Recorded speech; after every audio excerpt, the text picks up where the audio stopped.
How to mirror-link your Android phone when you use CarPlay AI box. Make sure you have connected to hotspot. Or make sure your phone and the CarPlay AI box connected to the same internet.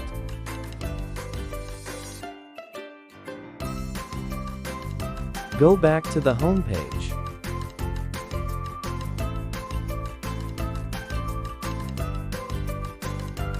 Click CarPlay. You need to download a CarPlay on your phone. Open the CarPlay on your phone. Follow the steps to set up. Now, you can enjoy the Mirrorlink. Use any phone app on the car stereo.